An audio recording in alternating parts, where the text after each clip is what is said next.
Today is Friday, October 5th, 2018. This is MMAjunkie Radio's pre-show, the show before the show. The show hasn't started yet, but this is the show that leads into the show, which is the greatest show on the face of the earth.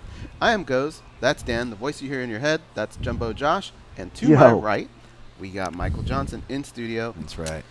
I want to introduce him kind of as a fighter, as an athlete, but really he's been here so many times that he's kind of like a co-host. He knows what he's doing in here. Yeah. Holds it down. Yeah, I've been around. I'm the fourth man in the back? Yeah. Third or fourth man? You'll see him on ESPN one day behind the desk or something. Yep. He's got Definitely that could kind be. of swag, I think. Some of the most exciting shows, too, when news was breaking that day. They had you in the studio Oh, here for yeah, possible yeah. playing matchmakers over here. These Yeah, guys. exactly. We just needed to get a hold of Fox, but I guess they've been looking the the other way. Really? I don't know. I know a guy from there. Yeah? We've gotten people on there before. Really? Yeah. I mean, I'd love to go, but I mean, if the ESPN deal goes through, there's no point. No, I guess. You know, well, remember Gilbert Melendez? All the deals were through Fox, but he would do ESPN. Yeah. So him and Chael were like the ESPN guys. Uh-huh. Maybe you could just be the Fox guy. Maybe they need some new blood. So that day when you were here, it was intense for us. 30. What I didn't realize was it was intense for the listeners too, because that whole day I was getting texts from people and they're going, man, even though it didn't work out, some guys were like missing their lunches. Yeah. Like that. They didn't want to be there, like miss it if it did Yeah. go through, you know? It was an intense day. Yeah, it's funny. Yeah, I was 10 hoping seconds, it guys. Here we went go. through, but All right, here we go. George's going to run in here all sweaty, watch any second now. running late. Sweaty. I love how that's always this descriptor for him. Any situation, you can just attach that. Fight Nation. This is your captain speaking. We are making our descent into Las Vegas McCarran Airport. On behalf of our crew, we'd like to thank you for flying MMA Junkie Airlines. Now please fasten your seatbelts and put your tray tables in your upright position because the descent is going to be a little bit bumpy. Alright, Junkie Nation, it's time to roll, baby, on MMAjunkie Radio with Gorgeous George and Gold. This is what we doing while we do it, baby. All night long, we rollin'! Yes! The MMAjunkie Radio revolution is upon us. Can you dig it?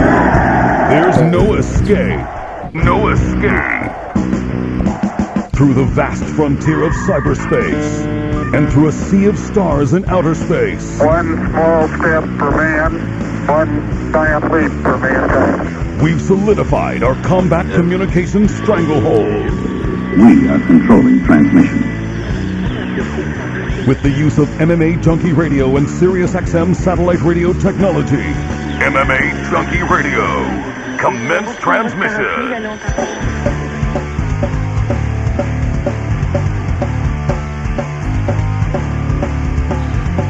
Live from MMAjunkie Radio HQ in the fight capital of the world, Las Vegas, Nevada.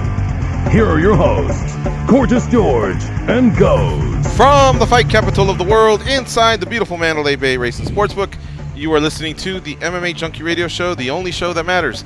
I'm your host, Gorgeous George. With me, as always, is the devious and dastardly Goz, our East co-host. To my left, it's the fight analyst, Dan Tom. Back east, producing the show, Jumbo Josh. And our special co-host for the first hour, it's UFC featherweight Michael Johnson, the Menace. What's up, guys? Yes, sir, what's up? What's up? How are you Excited when doing? he's here. Hey, I'm a ninja, huh? I Yes. snuck in on you. Ninja, yeah, you did it a little You quick. turned around, you're like, what? What's I going knew on you were here? coming in. All right. I think you might have missed out on an opportunity. Yeah. I'll tell you why. Darius from Poland made him some coffee, Right. but he brought him some milk, a little shot of milk to put in his coffee. And he said something like, no, it's okay. I just like to drink it like that. But, man, if you would have hit him with, I always drink it black. Something cool like that. I told that him I'll have would've it black, just a little sugar, but you Yeah. know, I don't try not to mess around with been dope. Then creams you and could have done like, milks. and and I all just that. have a little sugar with it. And something like that or something like that. That would have been dope. I could, but he probably wouldn't have got it. So Probably he'd be like, not. he Yeah. just walked off. In Like you Poland, did. we don't say things like that. Yeah. What did you We mean? identified in Utah that he would be kind of like Dracula's cool cousin. Who? So, Darius. Okay. Oh, yeah, So- he does have a little bit of that. Yeah, so when everybody, like when all the Draculas show up to the family reunion, they're all wearing their capes and their vests and stuff, he would come in with like a Hawaiian shirt, you know, and be the funny Dracula, and they'd be like, oh. Right, The yeah, he does outcast. have that look. It's within the eyes and the structure of his face, Mhm. yeah. One of the coolest guys, though, actually. Very cool. Darius from Poland. All right. Fun show today. We have Michael Johnson here co-hosting with us in this first hour. In the second hour, we'll be visited by Brian Ortega. And then we have another special announcement to make, courtesy of Dave Manley from Bobblehead. So it's going to be a fun show. And, of course, this is the last show of the week before we finally get to UFC 229, which takes place tomorrow night here at the T-Mobile Arena in Las Vegas. Slated to be the biggest pay-per-view possibly in the history of the company, but for sure of 2018. Habib Nurmagomedov, the lightweight champion, defends his belt against Conor McGregor. Tony Ferguson and Anthony Pettis mix it up in the co-main event. Two other lightweights. Derek Lewis, of course, the Black Beast, he'll be facing Alexander Volkov in the featured bout. And I want to slip these in, once in the beginning and once towards the end. PFL 8, don't forget, it takes place tonight in New Orleans. And by the way, people keep throwing some tickets my way, so if you are looking for a pair of tickets to go to the event, I got yet another pair, and I can get them to you quickly. And again, the fights take place tonight, 10 Eastern, 7 Pacific, on NBC Sports. Pre- and post-fight on Facebook Live. Go to facebook.com/live. PFL is very prominent on their front page. Also, don't forget, part of that is these fighters are fighting twice in one night. Remember, 8 featherweights, 8 heavyweights, and they're going to fight to get into the semifinals, and later on that night, they fight yet again. At the end, you'll be left with 2 featherweights and 2 heavyweights, and those 2 will be slated to fight at PFL 11 on December 31st. The winner gets $1 million. The consolation prize isn't bad either, by the way. It's $200,000. So PFL coming strong there, stacking that paper for these guys. Tonight in Las Vegas, Quintet 3, but the first time in North America. Kazushi Sakuraba has brought his submission grappling event to the States, and along with Josh Barnett, they will be taking on Team Alpha Male. Uriah Faber is on that team. In fact, Sakuraba and Faber are the first match. 7 p.m. at the Orleans Arena. Tickets are available. Go to Ticketmaster. $43 gets you in the door. All right, now that we got all that out of the way, man, what'd you guys think of yesterday's press conference, if that's what it was? Because it was just one guy showed, he left, then the other guy showed, and then everyone left. And so they didn't really bicker back and forth, and they didn't have the face-off. If that was you, Michael Johnson, would you have been pretty pissed off if you were on the Conor McGregor side, where you kind of want to fuck with your guy, and he's not there to fuck with, and so now all you got to do is just kind of tell jokes and do a set? Yeah, a little bit, but I'm pretty sure Conor wasn't worried about it. Mm-hmm. You know, I think he's more worried about just people hearing what he has to say. Yeah. You know, Khabib's going to listen regardless if he's there or not. You know, I'm sure he heard everything he had to say when he wasn't there. So. Right. And if you're Habib, did Habib play the right card? Hey, I'm here on time. I'm a professional. If you ain't here, I'm bouncing. Yeah, I think he did. I definitely think he did. You know, he didn't really sit there to give Conor that little egg of knowing so he could have somebody to bicker at. So it was good. He might have played some reverse mind tricks with him. And are we looking too much into mind tricks? Now, this is what I want to run by you.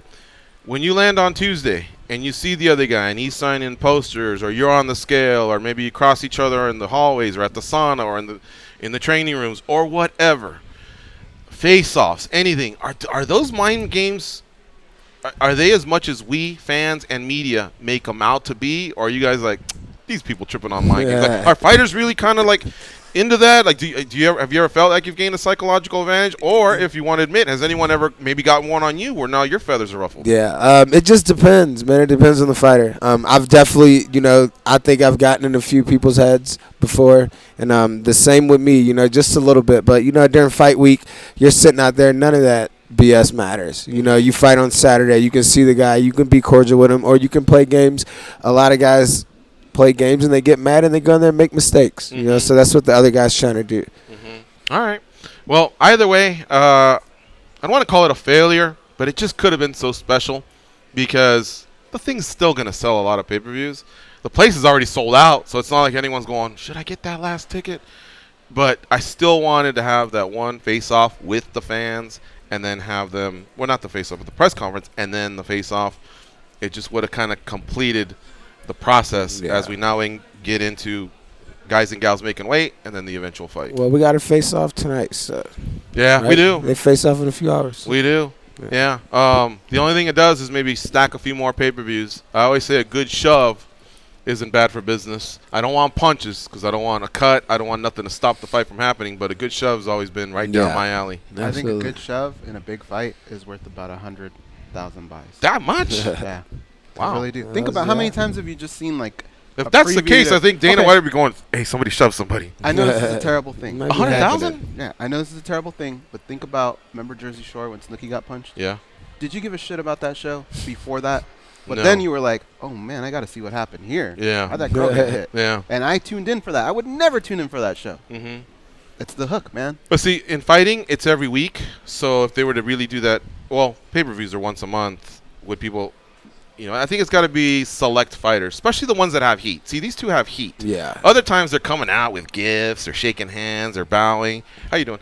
But these guys have heat. So, sometimes you'll see security wanting to, get in there and hold them back. So I think you might be right. On this fight, for sure, drama could sell, could continue selling. Totally. Probably won't let them get close to each other. Yeah. Yes, yeah. Exactly. Hey, can you share who you think you got in their head? Oh, You said you feel like there was one on each side where someone may I have feel like gotten yours? I feel like I got in Dustin's head a little bit. Okay. Actually, a lot of bit. And Dustin actually has been very honest and said Connor actually got in his head. Yeah. So maybe he's just one of those guys that, Yeah. because he's a young fighter still. I guess he's now 27-ish or so. He's very but, talented. He's just. But maybe now as he's maturing, becoming a father and a husband, and he's a now real he has- emotional fighter. Yeah. He's real I think emotional, it's and been a there's little nothing bit wrong with that. since your fight. He's kind of hit another level. You know what I mean? So it was a nice rebound for him. Yeah. And who got in your head? I'm trying to think. Not that many people. I mean, Justin kind of, rubbed my feathers a little bit just because I was wondering, all right, he's talking a little bit too much, and I want to go in here and prove a point. Yeah. And didn't work out that way. Okay. All right. Wasn't it you and Tyron Spong, too, that were on that season of Tough? Yeah. And the sauna incident? Yeah. I thought maybe that might be something where someone... No, that was I was just having little issues because they were using our sauna. Yeah. They couldn't make weight. It's like, take your ass outside and run. I still remember, I think we did the numbers, and it was you and Spong, and there was 7 or 8 of them. Yeah, we still would have got him for sure. With him on my side, What, you guys, Batman and Robin? Go anybody. Might be. I got to be Batman Batman. and Robin now. can take the Riddler and 6 of his goons, Quick, get some little clips, some Bam clips popping in and out. Oh, you've seen Nah, old school Batman. You know what I'm talking about. Oh, yeah. Those are the best. I'm not that old. I'm not that young. How old are you? 32. 32? I'm an old soul. I'm all about old school. So. Are you... 32 is your age. How does your body feel? Do you think you got a lot of Body mileage feels on like you I'm from 21. MMA? I feel young. Feel This refreshed. This isn't a pickup thing here. I'm not the girl you're trying to impress. For Oh, real? no, you really I'm feel not. 21? Yeah, I feel good, man. I Oh, feel good. wow. I got a lot of energy in the gym. My Because that's what I body's say holding in up. speed dating. Oh, I feel 21 Yeah. still. I'm 49, but I'm 21. Let's date, But Yeah. you really feel that way? Yeah, man. My body Shit. doesn't take that much damage. In fights, I don't take much damage, Practices are tough, but we protect ourselves. We got a good squad around us. And so. another thing is you're in the gym that goes hard, man. Henry makes you guys really, really, really hit each other. Yeah. It's not only him making us, it's all of us, wanting to, push each other. So it's a great gym and great training partners. That's what makes a good team and a good fighter. You got a fight set yet? I'm trying, man. We haven't started talking, but hopefully next month. Hopefully sometime in November. Take a card. Take a card. I wanted Argentina, but it looks like it's filling up. Why too much? Yeah, why 'Cause Argentina I've never and been. not New York? I've never Okay, been you wanna Argentina. travel. I fought in New York. It was too much. I mean, it was just like a big circus show. I don't stay away from all that jazz and get you off the fight. But Argentina, huh? Okay. Beijing might be nice. I want to get out of the country a little bit. If not, we'll settle for a states fight. I like that mindset. Wow. Yeah. Do you think that'd be music to the ears of the matchmakers? I thought as well. I thought I for sure would have had my phone ringing already to go to Argentina, but I guess they got other fights. Anybody you want in particular? I just want a good fight. That's it, man. I just want somebody that's going to go in there and try to fight me as much as I'm going to try to fight them. I don't have to worry about chasing them all over the ring and, all that Someone jazz. stands out.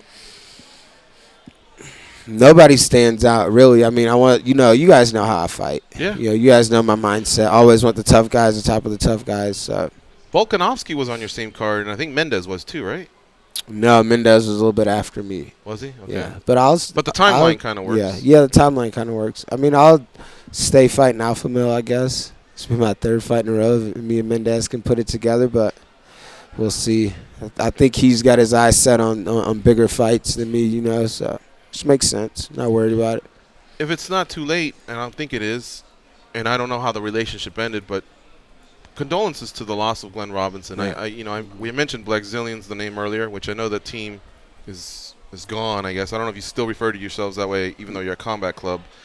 But I know that he pulled the team together, and he probably created a lot of your relationships that you have and friendships that you have, you know. So I don't know what kind of relationship you had towards the end, but either way, I'm sure you weren't too happy to receive that news. No, of course not. You never want to hear that, regardless of Right. how a relationship goes and ends with somebody. But you know, nevertheless, the truth is, you know, he brought us all together, and you know, we wouldn't kind of be here without him. You know, I wouldn't have met Henry Hoof, I wouldn't have met all my training partners, and you know, so it worked out, but. Things happen in life, and you got to move past them. Unfortunately, we got terrible news. Yeah, we all move on. We got terrible news, but, you know, things go on, and, you know, wishes to his family and everything, and, you know, hopefully everything still works out for him. Yeah, that was so sad to read. We had shocking news, you know, comes out of nowhere, and it's been rough for a few people. It's Combat Club. I got that right? Well, Combat Club is a gym that we, you know, spend time at, but Hard Knocks 365 is like the main gym, which is Henry Hoof's gym. So Hard Knocks is where you're at. Yeah, that's where we are. Did the Black Zillions move to Hard Knocks, or are you guys just a group of guys? Do you have a name, or is it still Black Hard Zillions? Knocks 365. I mean, we don't go by Black Zillions anymore, No more? but Okay. yeah, the core group, the core Black Zillions are still there. You know, and I guess me, Usman, Gilbert, Durinho, you know, and a few of the other guys that came and joined later. So. Teams just kind of have these types of runs. You mentioned Team Alpha Male earlier, and now a few of them are here in Vegas, like Benavidez and Lance Palmer. And I think after 5 years, sometimes it's a family or just going back home, or sometimes there's drama, and then they start the. But it was a hell of a run. Yeah. You know, I don't buy too many jerseys in MMA, but I actually have a Black Zillions. It's like a hoodie, but the no sleeve. Yeah, the no sleeve was nice. Yeah, I mean, it was nothing like.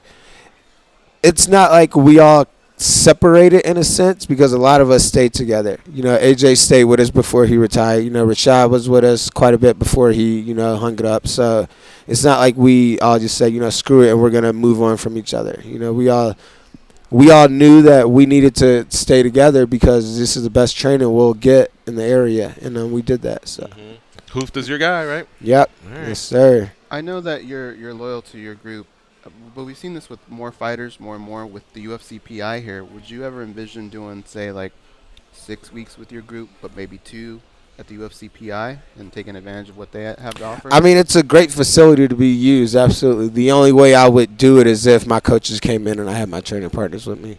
You know, I wouldn't make a full switch and be like, okay, I'm going to start my camp here and then go finish it back home. Like, no, it would have to be all together. You know, I like to stay on the same page and as much time game planning and on the same track with my coaches. Has it done anything to change your career at all? Have you discovered anything through those tests or anything? You know what? My first experience was this week, actually, like really using the facility and using, you know, the PT and everything. And it's incredible. You know, it's definitely great facility, of course. And so I don't know if it'll do great things for my career yet, but I'll definitely take advantage of it. Let me update you guys on the weights. The fighters are weighing in at this moment. Yep. We'll build the suspense. Okay. Felice Herrig, 115. Michelle, this is main card of the pay-per-view. Felice Herrig, 115. Michelle Watterson, 115. That fight's a go. Derek Lewis, 265.5. He looked a little slimmer yesterday, though. Yeah. Versus Alexander Volkov, 251. Dominic Reyes, 204.5. Ovin St. Preux, 205.5. Tony Ferguson, 155, so he's good. Anthony Pettis has not weighed in. Oh, wow. He's not weighed in yet. That's right. I saw him the other day. They started weighing at 9, and they're done at 11. What time is it now? 10:17. Yeah. Why hasn't a fighter weighed in after 75 minutes of it Still being available? It off. Yeah, so that's just a question. Sorry, who's still left? Pettis. Lad made weight? Who? Aspen Lad? I saw some reports saying that she's not. She hasn't weighed in yet. I saw reports saying that she was struggling with her weight cut this morning. That's why. And unfortunately, we lost the main event of UFC 231 in Toronto because Valentina got shot. I wasn't sure if you knew that. I thought you were talking about this one. I was like perfect. I was like perfect. I'm standing right here. You on weight? You ready to go? It don't matter. I got 5 hours, right? All right, no, that was just me being a fool. And that is a fact, though, by the way. The 231 got shifted around and whatever. Yeah, you guys know that. Valentina is now facing Sarge. No, the real main event, UFC 229, Habib 155, Conor McGregor 154.5. So that fight's a go. Now we just don't need someone to slip on a nail or slip on a banana peel, and we're good. You know. Sure, we'll be fine got what? With it. 36 hours left, and that one goes down. Kind of back to Aspen Labs. Go ahead. Sorry. Kind of ironic that Tony and Khabib both made weight on the same card, huh? Mm-hmm. Can you imagine the one? Oh yeah. Those are the two we can't pair together. Yeah. All right. Jussier Formiga 125.5. Sergio Pettis 125. Vicente Luque 170.5. Jalen Turner 169.5. Tanya Evinger 136. Aspen Ladd has not weighed in. Scott Holtzman 155.5. Alan Patrick 155.5. Yana Kunitskaya 134.5. Lena Landsberg 135.5. Nick Lentz, Gray Maynard both at 156. Tony Martin, Ryan LaFleur both at 171. Are you here for LaFleur? I got LaFleur, I got Nick Lentz, and we have shit. Lentz moved up from ATT, right? Yeah, he came over with Kami and Robbie Lawler. That was good. Okay. Was there a third one? No, I thought it was. I hope just I'm those not two. missing. Oh, Vicente. Yeah. Shit, my bad, Luque. All right. So we'll update you guys on Pettis and Ladd. Those are the only two that are left. And by the way, Dana White, Michael Johnson's ready to go. This wouldn't be the first time Michael Johnson proclaimed himself ready to go while being here. Yeah, no shit. Tony, we can do this again if he'll say yes. If Pettis doesn't make it, I'm here. I got time. He bitched out last time. We'll see if he does it this time. Who did? Tony? Oh. Yeah, he said no. Yeah, he didn't want nothing, but. That's true. Why wouldn't he have wanted that? Yeah. Because he didn't want it. I think he'd want that back, right? Yeah. It's his only loss in the UFC. That's too risky. Too risky for that. What do you really weigh? Right now? Yeah. About like $167, $168. Aspen Ladd at 134.5. Sorry about that. Oh, she's good. She just came in. Oh, nice. Just came in. Sorry okay. about that. Great news. That would have been devastating to miss again. Yeah, that's when they start to recommend the move up. Mm-hmm. And now commissions get involved, and they go, we just won't sanction a bout, which the UFC can keep her away from California. But either way, you just don't want that. But that's got to be music to her opponent's ears, right? Just seeing her go in later like that. And, right. Anybody that weighed in at 9 o'clock versus anybody that weighed in at 10:20, that's an hour and 10 of, think about how many pounds you've put on, and you've rehydrated, you're feeling better. Yeah. Maybe you've already started to take your nap or whatever process. What is your process after weighing? What's the first thing you do? Drink. Okay. Drinking and eating. Pedialyte water, what? Yeah, Pedialyte water. And I got, I work with Lockhart and those guys, so they hydrate slow, me. right? Everyone thinks you guzzle it, but is it slow? No, you got to go slow. You guzzle it and your belly gets all full, and then everything's, like, gone because you can't really eat much because you're full. Yeah. So you got to take your time and work your way up. You know, when you start chewing on food? Right after my first drink. So probably about like 20 minutes after, I'm just munching and snacking. Mm-hmm. Then I go grab, a bunch of sushi, a bunch of white rice, some sodium. Mm-hmm. And then I just try to keep eating and drinking. What do you feel like when you're 155 or 145? Like, do you feel like you're not knocking on death's door, but is it like the worst flu ever, or is it? Take us through. No, I feel great. Do you really? Yeah, and I guess it's more mindset too. But I feel like a little kid, bro.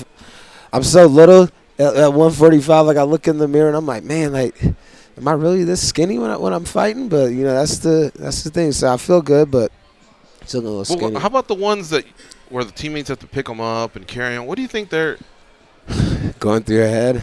Yeah, should have started earlier. Yeah, it's the muscles that are giving out that just can't keep you upright, right?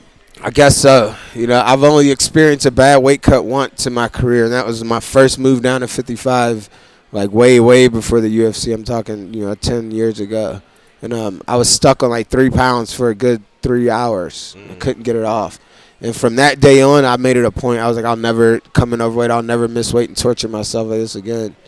You deal with it during camp. Yeah, I deal with it during camp. I train at a lightweight during camp, and fight week is simple and easy and relaxing. You're just skipping around the hotel waiting for the fight. Smiling, not in a bad mood. And, the weight cut's the last thing I want to be worried about, while I'm out there. I need to be focused on the fight, the game plan, what I need to do, clear-headed, and the weight cut should be easy. If you put the work in, it's simple. That's why what Khabib did yesterday, a lot of people talk about the psychological games and the gangster move. I was just thinking, how about not letting Conor McGregor dictate when you can go back and start losing weight and start doing your own thing?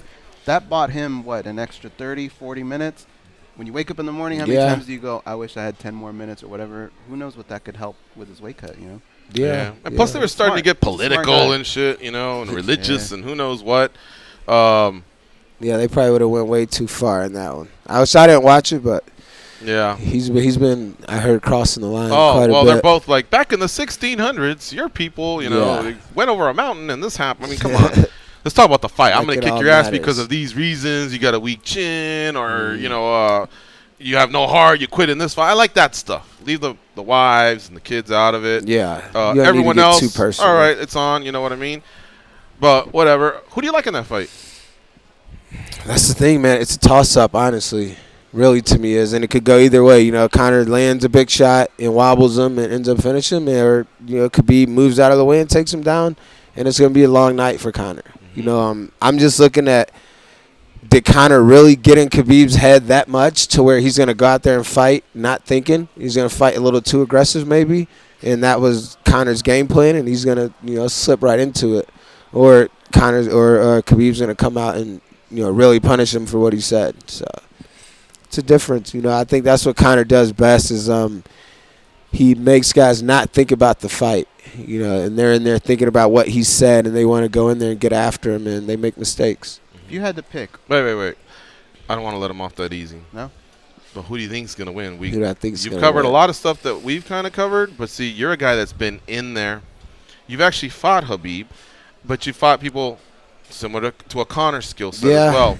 We haven't done that. We haven't been in the octagon. No, none of that. And I want to know, just from your eyes, like, you know, if you really, really had to give a pick, you know, the whole gun to the head or whatever. Yeah. Who do you really? Fuck, sideways gun too. It's hard to go against let me put it Conor, right man. back here. He So you can fucking he makes everybody second guess himself. You know, it's real hard to go against that guy. But for my sake, I'm gonna go with Khabib. Khabib. Yeah. Okay. For my sake, Well, I'll go with I Khabib. really respect your guys' opinion because, I mean, you guys have been in there, and I wanted to hear that. I picked Khabib, too. You know, I Yeah. got money riding on this shit. Yeah. So, See, if I put money on it, and I'm a betting man, I would bet Conor because he's an underdog. And I hear you. And that's a pretty damn I good do have underdog to Conor- have. I do have Conor in one of my parlays. Yeah. Kind of as a protection, but I think more of it resides with Khabib. My staff picks says Khabib. I've been saying on the show Khabib. Yeah. I don't like the layoff for Conor, and I know a lot of people can say, well, layoff's all in the head and this and that. Well, yeah, some people have been able to get away from that.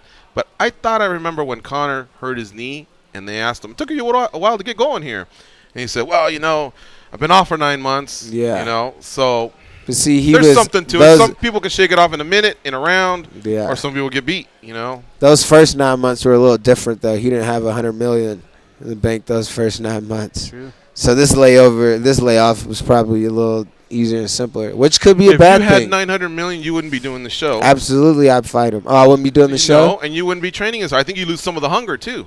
If I called you and I said, Michael Johnson, come on down here, you go, No, you don't mistake me. I'm when I hanging out with text Sly. you, I'm bro, I'll come having brunch with Sly and Mark Wahlberg. I ain't got time for Junkie Radio. Absolutely not, because if I'm making all that money right now and I didn't mess with those guys beforehand, why surround myself with them now? Just because I got money, Oh, or thanks, just dog. because I'm in a, All right, or my bad. just because I'm in a different, category now? Like, no, like now you guys want to be my friend because I'm making $100 million, or because I'm a champion. Now you want to have dinner or have lunch with me? It's like, no, you can stay over there, hang out with the guys that you're just hanging out with. I'm gonna keep my group around. By the way, for 145 Yeah. pounds, that little fist bump kind of hurt. The fist bump, yeah. Yeah. See, be surprised. I just went casually and I felt it. Like I was like, whoa. I've been on the like a high of life right It's now legal in now? training. Oh, yeah, not okay. that high of life right now, but Okay.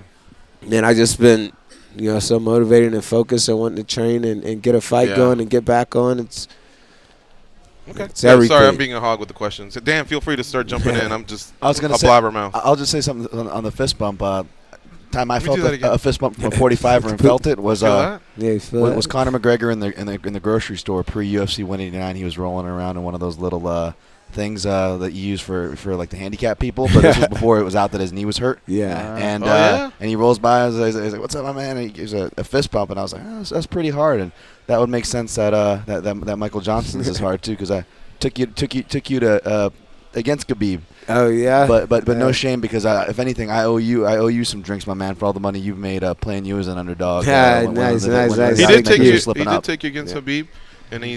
We got there close. If I wasn't so damn uncomfortable, I think I would have got him. Fights because you made me not look crazy, so that's all good. Yeah, thank you, boss. Yeah, your hand speed I've taken you in a lot of fights just because of that. Because in the UFC, the high level, you're literally splitting hairs. Well, he does this good, he does that good, But I'm a big proponent of speed in all sports. Yeah. But, you definitely have quick kicks, fast hands. Thank you. Your range is good. I like how you get in and out, but still deliver a quick shot. No, getting better. I'm working on it, man. I still got some things to improve every day, all day, man. I've been old in the sport, but I'm continuing to get better and change my game and put new things in and stay focused and motivated. And it's going to be trouble for anybody and everybody who I fight from here on out. I promise you that. Let me ask you a question about this fight you're going to watch this weekend. What's the bigger oh shit moment? If Conor lands a big left and Khabib takes it, or if Khabib takes Conor down but Conor gets up? The big oh shit moment if we see Conor take Khabib down and get on top. That's a big oh shit moment right there. And I could see Conor doing some crazy shit like that just to surprise him, just to fuck with his head. You never know. So that's a big oh shit moment right there. That was a good question. That was a great answer. That was two oh shits in my head. All right. I know this. We have to take 2 breaks every hour, and we're late on the first one. So we better do that. Then when we come back, let's take a run of calls. 866-522-2846. I'm going to pull out the USA Today /MMA Junkie rankings. I'm going to give some names to Michael Johnson. I'm going to study him as he reacts to the names and see who he really wants to fight goes down in Argentina or in China. I'm all about being a matchmaker. Someday USA Today Sports is going to say, you said something offensive, we're parting ways, and my next life is going to be a matchmaker somewhere. So I'm pretty good at it. I think I am, and I want to get him matched up. That way, when he leaves and our writers recap, it'll say Johnson, looking forward to, fill in the blank. Starts to pick up traction. Next thing you know, he's texting me going, I got the fight. Thanks, dog. Got the fight. Yeah. So let's take this break. It's Johnson KO's radio host. It could be. I have been crossing that line. Yeah. That's why he gave me that hard fist bump. Yeah, exactly. All right, it's MMA Junkie Radio on Fight Nation, Channel 93. Stay close. We'll be right back.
like, wow, I'm finally We both maturing know that they now. both made weight. It's about damn You know what I mean? times. They're both mentally wherever they are after these weight cuts and going into Saturday. You cannot deny that the weigh-ins on Friday are the best day other than the fight when they square off, and that's what I'm looking forward to. They are the stretch marks on the underbelly of the MMA community. But hey, stretch marks are the new tats. They are Gorgeous George and Goes. Kick off your weekend with the English Premier League on SiriusXM FC. Leicester City lines up against Everton, and Manchester United meets Newcastle. Coverage begins tomorrow at 9:30 Eastern on SiriusXM FC. 157 is streaming on your phone or at home on SiriusXM connected devices and speakers. We're joined by UFC featherweight Michael Johnson here in this first hour, and now we're going to take some calls. 866-522-2846. We'll start off with Marco in Waco. What's up, Marco? How you doing? Marco from Waco. ¿Qué pasa, vatos? And featherweight Michael Johnson? It's still weird to say, man.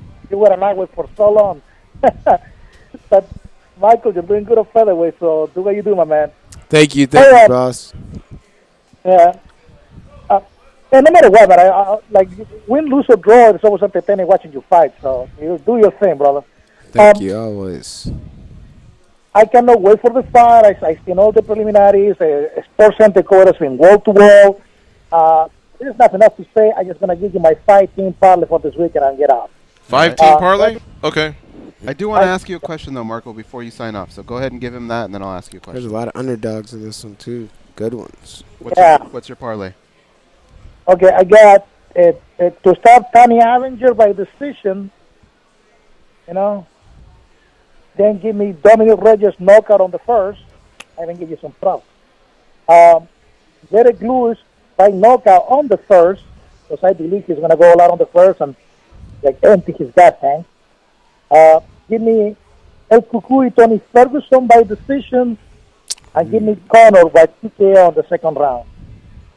Maybe consider making that a 3-team parlay. Yeah, I'm with you on some of those, but like the heavyweight feels like it's a coin flip just because it's a heavyweight. I feel like someone's. I'm with you that someone's probably going to go in the first round there, Marco.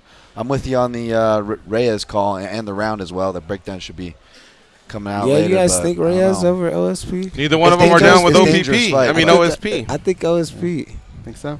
Second round submission. Marco, if he grapples with him, it's going to be a big mistake. Yeah. He's a big boy, too. I got to be honest, I think Reyes is the play, too. But, yes, if the fight reaches the ground, OSP's a beast. But on the feet, Reyes has been impressive. He can wrestle. He's not going to be, easy to take down. Yeah. So we'll see, man. Well, OSP doesn't have that much great takedown offense. He just finds himself on top quite a bit. That's the thing. It's a really dangerous kind of guy. Yeah, he really is. Yeah. I wish OSP was slightly more aggressive with slightly more pop. Yeah. But he covers a lot of distance when he does strike. He just has to get mad, it seems like, for him to make these moves. He's very athletic, but he's a nice guy. I think he's a little too nice myself. Right. Yeah. Hey, all right, Marco. So Evinger, Reyes, Ferguson, Connor, and Lewis. And what goes? You said pare it down to 3. What 3 do you like, goes? I would have done Evinger, Reyes, and Lewis as well. I think. Evinger, Reyes, and Marco. Lewis. We know how much it's going to cost you to buy the pay-per-view. How much would it cost for you not to watch the pay-per-view? Right now? Yeah. $10,000. No way. I gave you 5. You know you'd be at Disneyland or shit like that. Come on, really? 10,000? I'm going to buy the pay-per-view, and you cannot pay me no amount of money not to do it. I'm too much of a hardcore, dude. It's a hardcore fan. Okay. Man. But enjoy the fight. All right, thank you, Marco. Let's go to Eric in Vancouver. What's up, Eric? Hey. What's up? Eric from Vancouver, speak up. Let's put this joker back on hold. Eric. Oh, hung up. You were kind of feeling this gambling talk. I heard you say the word I'm underdog. a Are you gonna damn degenerate. Oh, okay. So who do you like? On the fight cards, I was looking at them last night, but Derek Lewis, great underdog. OSP, great underdog. I think even Scotty Hot Sauce is a good underdog to have. Mm-hmm. Really good. Luke Michelle Watterson, another good underdog. Okay, tell me about that one. Watterson and Herrick. With Luke, I can go, well, that's your teammate. Yeah. The other two are brothers. And Holtzman, I don't know where you know him. Yeah, that makes sense. I was like, you know what I mean? So, I know Scotty. Hey, We've been on the I same do it card. too, man. That's kind of why I know him through his manager, and I like the way he fights. You know, Hot Sauce, he's a good fighter. I like the way he strikes. But let's break down Waterson and Herrick. That one I'm having trouble with. I think Herrick has proved herself against some tough fighters. I think I'm honest here in that she gives you a round of good, crisp striking, but she starts to slow down, and some of the pop on her strikes go away. But she's got a formidable grappling game. Now, she struggled to get Carolina to the ground, but she was able to get Justine Kish. And Justine Kish is strong, you know what I mean? And that surprised me. So she showed a lot of heart there. I can't figure this one out. Now, Waterson, I think, has great techniques. She seems so loose when she's in there. She's been into big title fights at Invicta. She's dropped some big fights, but she's also won some fights.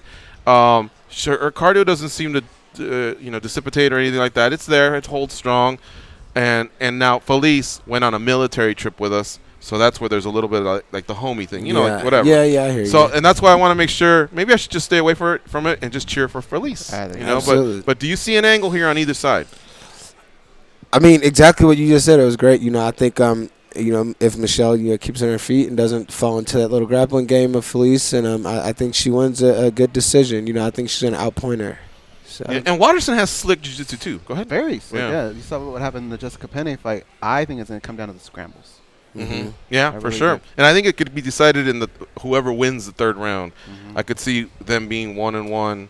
And Michelle's a little bit bigger, isn't she? She's a little. No, sometimes. Felice is bigger because Michelle's competed at atom weight, which is 105, and Felice has usually struggled to make 15. I think she's even had a couple flyweight fights. A little muscly. So I think she's just a bigger gal. Now that said, Dan, if I can borrow you for a second, absolutely. Is the over 2.5 maybe the play?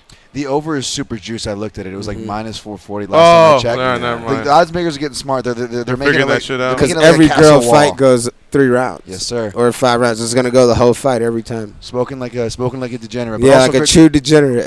Also, for Fox or ESPN listening, also great analysis too. Because even though I picked Herrig, it's going to come down to like transitions, like Ghost said, but the other factor is pace, and that's how I see Waterson's path to victory. She can get that pace going, and even though she's the shorter, she's arguably the better, more diverse range fighter, right? Yeah, can outpoint her, like you were saying. She can outpoint her, right? So that's definitely live. She's got really good distance control. Yeah, she really does. So I think I'm just going to enjoy it. All right, I think Eric from Vancouver is back. Eric, did you figure out how to handle the phone? What's up, man? Hey, boys, sorry, I'm at work, that's why. I'm trying to force the call during work, so that's why. Sorry about that. Hey, no worries. What's up, bud?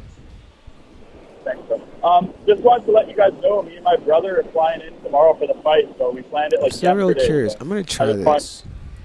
I'm going to try one. You're flying in tomorrow, and what else? You're going to the fights? Yes, sir, yeah, and we're here till Monday, so I just wanted to call in, let you guys know, and know if you guys had anything going on the Sunday or the Monday, if you have any guests in the studio on Monday. Sunday we'll be watching football here at Mandalay Bay. Monday I have yet to even worry about how we're going to book it. If too much goes on, I almost like having no guests. We can just recap the card and cover all the controversies and all the highlights and match make and things like that. But usually we will grab one guest either from the card or just someone that's relevant to the card. So we'll see. And sometimes there's fighters that hang out past the weekend, and if that comes to light, if somebody lets me know about that or we figure it out, then maybe we'll have a co-host. Yeah, sorry, that's sort of what I was looking at. That's cool. I just want. Are you and Ghost going to the fight, or are you guys just watching? No, we'll be watching the fights. We're not going to the fights. We didn't put in for credential, and we won't be in the arena at all.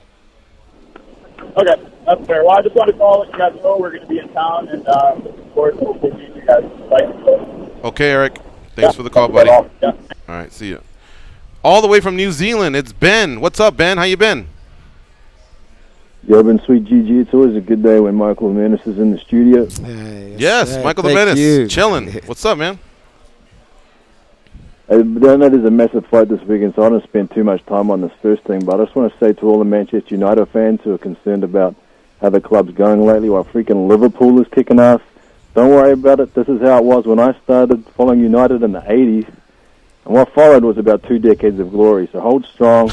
It'll all be sweet again for the Red That's Devils my sometime team, in the so future. thank you. You're a Manchester United Yeah, fan? I'm a Man U fan. Michael You know that Johnson, shit? you are Absolutely. scoring points left Football. and right. I even consider it football. I don't call it soccer. I'm like real European, and especially after my little Euro trip. Stop right there. I'm like Did real he write the European. script to say all this? Not at all. You can was surprise right? George by saying all these Yeah, things. not at all. Wow. So I was just over here for like 2 weeks. goes. Yeah. I like Get my fist bump, man. Right Fist here. bump, yeah. That's awesome. He's getting better and better. Yeah. Manchester United plays tomorrow. No, sorry. Yeah. Tomorrow at 9:30 a.m. Yeah. You want to watch it with us?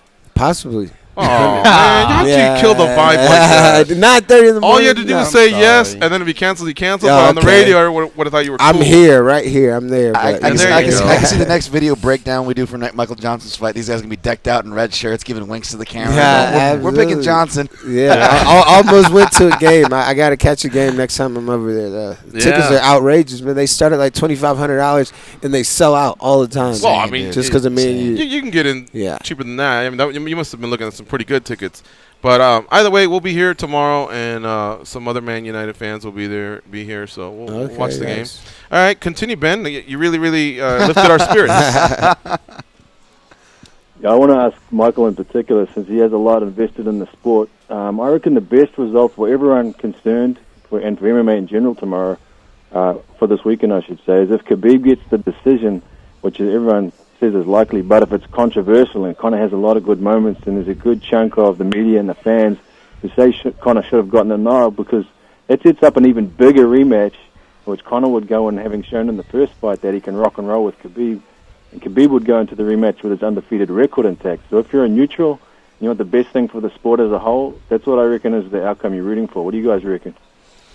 Can I say something real quick? Yeah, go ahead. It touches on something, I don't know if it was Ben, but another caller said yesterday about what are the chances of this thing going to decision. And I think me and George both laughed the hardest, and we're both on the opposite end of the pick in this fight. Yeah. But I was thinking more about this going to decision regardless who the winner is, and I think there is a scenario where we're both right, George, where I'm picking Conor because I think that that there's a lot of room for error when you look at Khabib's percentages Really and his is. takedown trends, and I don't want to get all into it and yada yada. And you do that math, there's openings. Maybe we'll have Mike Perry actually had a pretty good breakdown on it coming in later as well.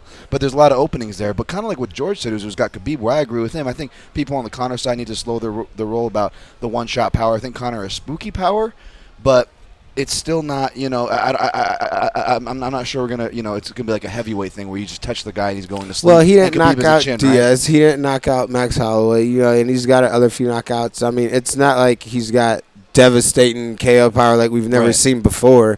Guys can take his shots. Khabib can take a punch. Yeah, you can attest to that, Yeah, right? I mean, and he's willing to take that punch to get in on a takedown. So right. it's going to be difficult. But I'm just saying I don't see it happening, but I'm just trying to humor that idea of a decision between these two, regardless of the outcome. I could maybe see, maybe Conor surprises a bit on that end, and like you said, with the power, how that's maybe being overinflated as far as. I still see 3 rounds max, though. Me too. Like I have a hard time seeing it past 3, but I think Conor will just if Khabib, if they made it to 3 rounds, Khabib's imposed some of his game. And that means that's a tired Conor McGregor. Mm-hmm. And if he hasn't, it's because he can barely keep him up, and that means Conor's just going to light him up at the beginning of the 4th. Or why hasn't he already? I don't know, but Right, yeah. I just don't see it going the distance. But anyway, Ben, it's always great to hear from you, man. We got to take our last break, but thanks for calling in. Well, rock on, gentlemen. I know Khabib is not actually that much of a finishing machine, but that's why I reckon it might go to the decision. He's terrible on top. I mean, terrible for whoever's on the bottom. Oh, okay. He's not a finisher, right? No, but he's pretty vicious on top. I don't know. I wouldn't call him terrible. He's good on bottom too. If you go back and watch his pro FC fights, not a lot of sample size in the UFC, but he's good on bottom. All right, brother. Thank you very much for the call. We got to take our last break. You're listening to MMA Junkie Radio on Sirius XM's Fight Nation Channel 83. We have UFC featherweight Michael Johnson in the house. When we come back, I'll throw some names his way. I think I found the name, guys, that can get Michael Johnson's tail wagging. We can maybe put him on a plane. I think I know, but maybe I don't know. Yeah, and then he's going to do a smell test, not a taste test, because he says he's got I might do a taste you test. Might? It's a little bit. I got to try. Man, I'm bummed. I thought I was going to kill him. We'll check it on that Pettis All right. win. That, All right. He'll let us Yeah, know, right? You have and the it's choice. watered down anyway. So You have the choice. All right, we'll be right back.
They are Gorgeous George and Goes. Here at every Major League Baseball postseason game on SiriusXM tonight at 9:30 Eastern, the Atlanta Braves open up their National League Division Series against the Los Angeles Dodgers. Catch the Dodgers call on Sirius 219, XM 184. The Braves broadcast is on Sirius 216, XM 187. The National calls on Sirius 211 and XM 188. For full game times and channel listings, visit SiriusXM.com/MLB schedule. Congratulations to the Dodgers. They're up 1-0 against the Atlanta Braves. The Brewers are up 1-0 against Colorado. And I think the Yankees smoked somebody yesterday, if I got it right or not. I don't know. I'm trying to hang in there with baseball, but I ain't got enough time, Michael Johnson, between MMA, boxing, football.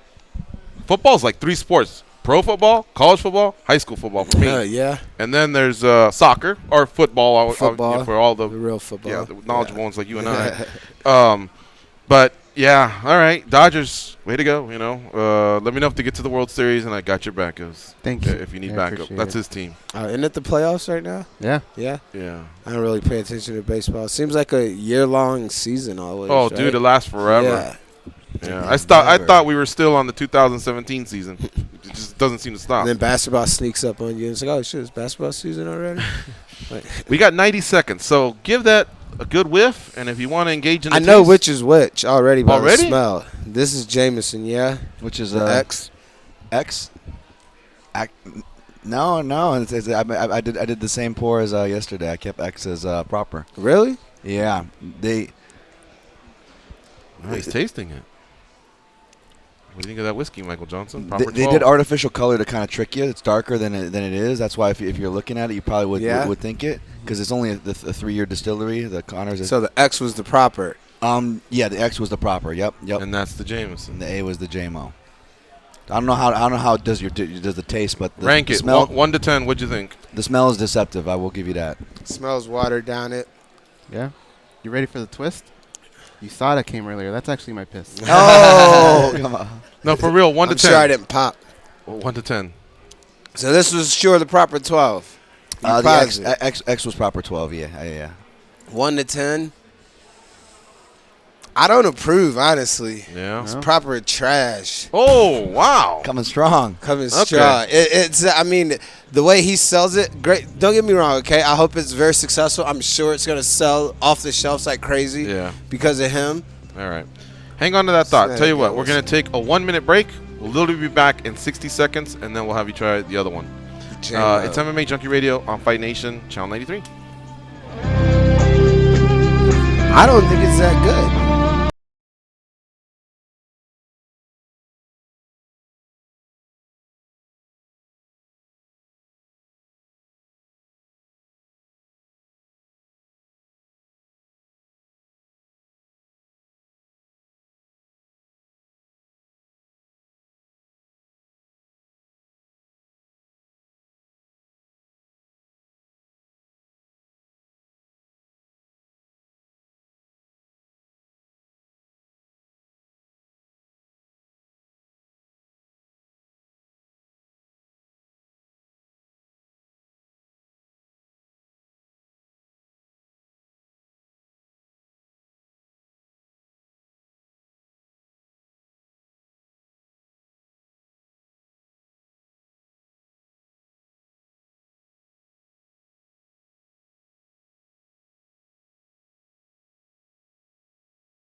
Diabetes. Here are your hosts. It's like Gorgeous cheap. No, it's like George and at Goes. expensive places. But. Okay, we're back. It's the second hour of the MMA Junkie Radio Show. Hanging here with Michael Johnson, who's giving a smell and taste test to some whiskey presented by the fight analyst Dan Tom. Now, so far, he tasted the proper 12. He guessed wrong, by the way, on which was which because smell test guessed wrong. Because Dan kind of hid their identities. But now that you tasted it on 1 to 12, you're sorry 1 to 10. Give it 12 because of proper 12. I like no. On 1 to 10, 1 to 10, you seemed like you were going below average a little bit. What do you consider average? Like 5 or 6? Yeah. I told you it's like a well whiskey. It tastes like. So I don't approve. Okay. And avid Scotch drinker, whiskey drinker. Started off, then I matured into Scotch, but doesn't improve. Try the at next all. one. Try the Jameson. Now, if I try this and be like, oh, it's better, you'd be like, I got tricked you. The A was the proper 12, and the accent, I'm going to look like a jackass. No. we already tipped our hand. How was that, Michael Johnson? So much better. Smoother. Yeah? It literally tastes like a well whiskey, like Scotch and stuff like that. It's supposed to be smoothed down. It's not supposed to give you that, like I'm going to gag or the little queasiness from it. Yeah. How long have you been drinking? How long have you been a Scotch drinker? Since I was like under the legal age, 15, 16. Mm-hmm. Sorry, Mom. Yes, she knew I was drinking at that age, but okay, so I had my shit together. You were never a beer guy? You went straight to the hard stuff? No, I was never a beer guy. I'd always fill you up, and it takes you like 8 to get drunk. And who was it that we had in the studio one time that took a shot with us and got drunk from the shot? Yes, Anthony Johnson. Oh yeah, he did a shot of tequila with us. This was when we did our show from 9 to 11. Let's just give him the ultimate flack and say that we did the shot at 10:59 a.m. and then the show was over. I ran into him at what used to be called the Fight Museum. Yeah. Around, I think the party was from 5 to 7. It was a cocktail mixer. I saw him again, and he kind of did have a little bit of bloodshot eyes, but he just goes, man, he goes, I'm still feeling it. I go, that one shot? He goes, yeah, but didn't he take a second one or no? He might have taken a second one. Yeah. I do remember him saying, like, I'm still Then he came back another time on another show, or same show, but another occasion. Yeah. And did it again, and then we caught him once at Planet Hollywood. So we've had a few shots with him. I love AJ. Yeah, he used to be my roommate. Yeah, we used to be roommates and everything. Yeah, so I could definitely tell you he's huge, but he is a little lightweight on the drinks. Like this little one, he's like, oh, man, I'm like, damn, already? Former welterweight, middleweight, light heavyweight.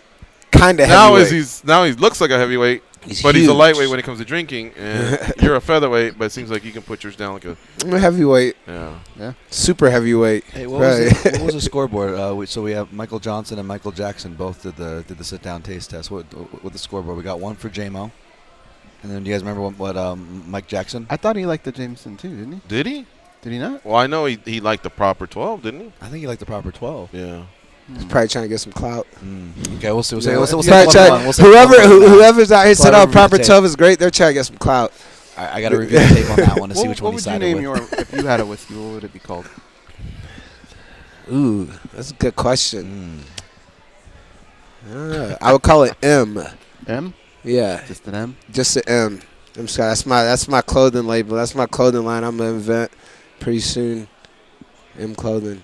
Okay. Some ideas, It's almost time to start game planning for the future. I'm looking up like, oh shit, I don't want to be fighting that much longer. But you're only a 21-year-old. Look good for a 21-year-old too, right? I don't want to, I'll be up there. I'm not fighting while I'm 38, 37. I mean, even 37 is a little pushing it. I need to be financially stable and some things in set. Because of the title, have that title around my waist and be ready to get out of here by the time I'm 35, 36. So give it 3-4 more years strong. Ready for some matchmaking? Let's do it. Holloway faces Ortega. They're out.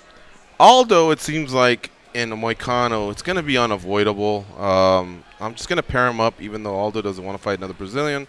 But Moicano has no problem doing the same thing. Well, if Aldo doesn't want that, I'll fight him. Okay. There you go. That's a name. That's one. Frankie Edgar has Chan Song Jung. Yeah. And that comes up in about a month. Well, fuck. Would you take the winner? Would you wait a month and take the winner? If somebody said, hey, look, we're maybe looking at having you take the winner? Yeah, absolutely. Right. If I could jump in there and take that, that's of three course. possibilities. But it has to be this year. That's 3 possibilities. Oh, that's tough. Yeah, it has to be this year. 10th? So, yeah, it has to be this year, yeah. Mendez is out there.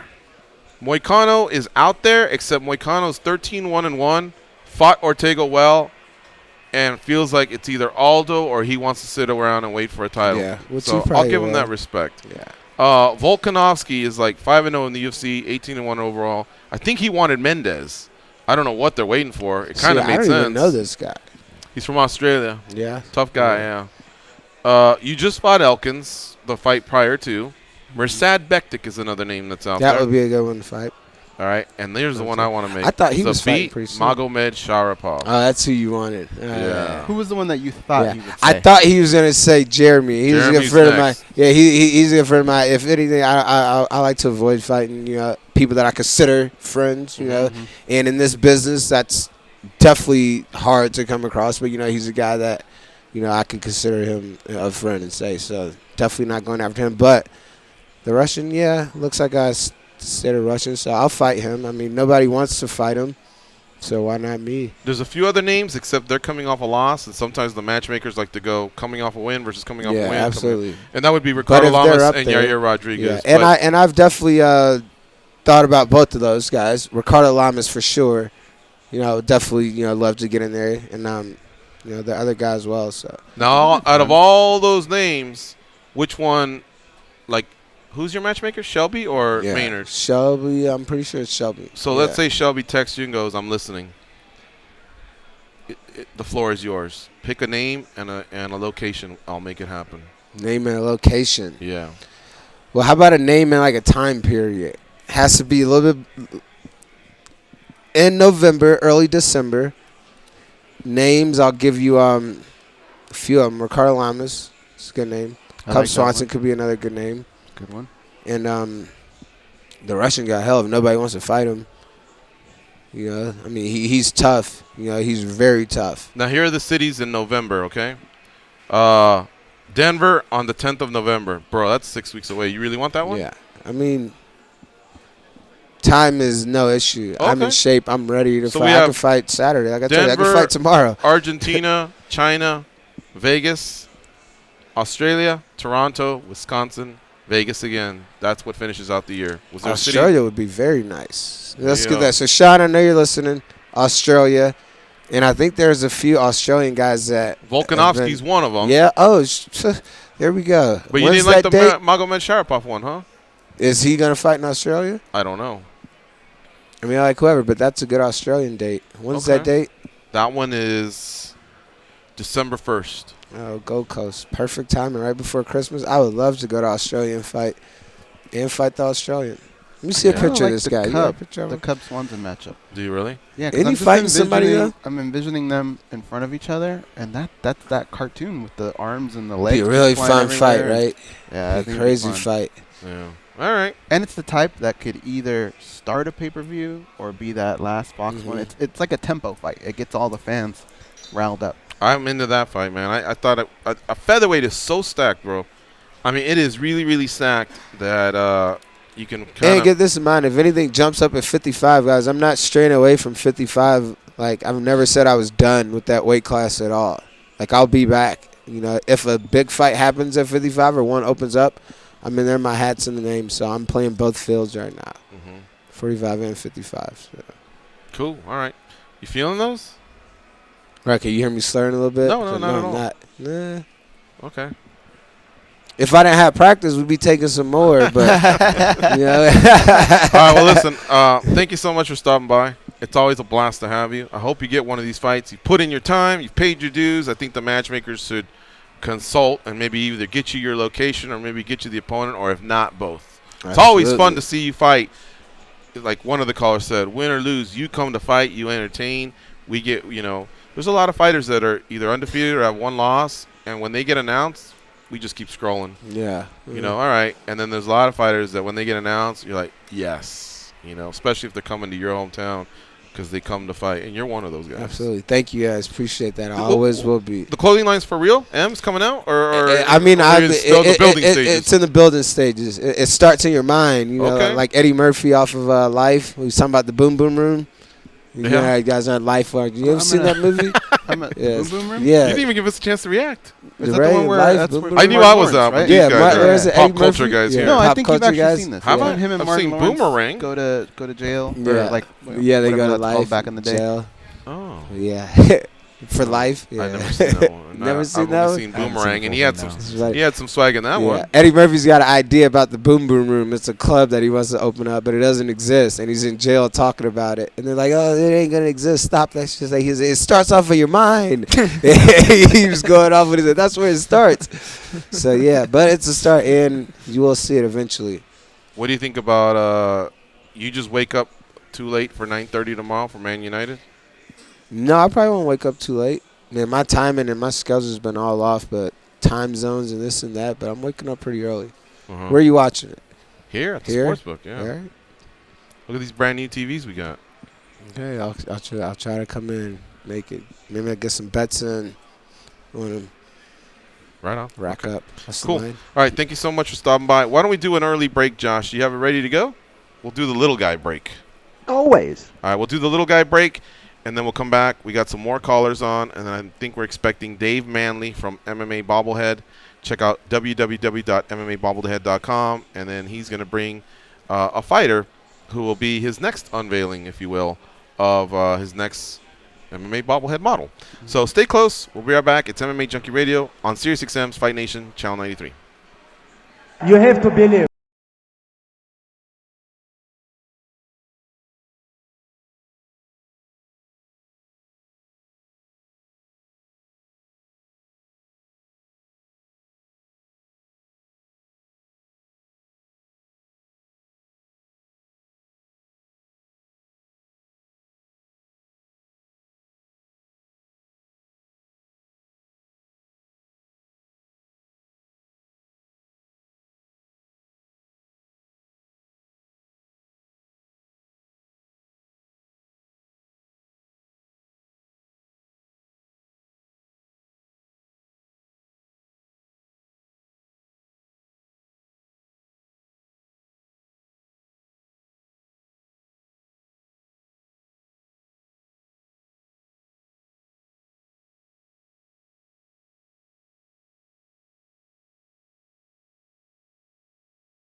Here, Gorgeous George and goes. All right, we're back here on MMA Junkie Radio. We're getting set up here because we're going to have a little special moment, something really cool for you guys that I think you all dig. You guys all know our little friends here that sit on the table. George, tell me about my friends.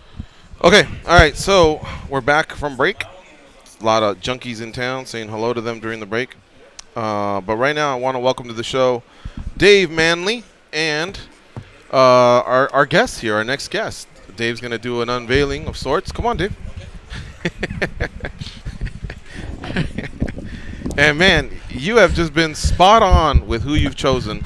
Not only are they great fighters / notables, great ambassadors to the sport, you've just really picked good human beings to work with. You know what I mean? Yeah. So kudos to you on that.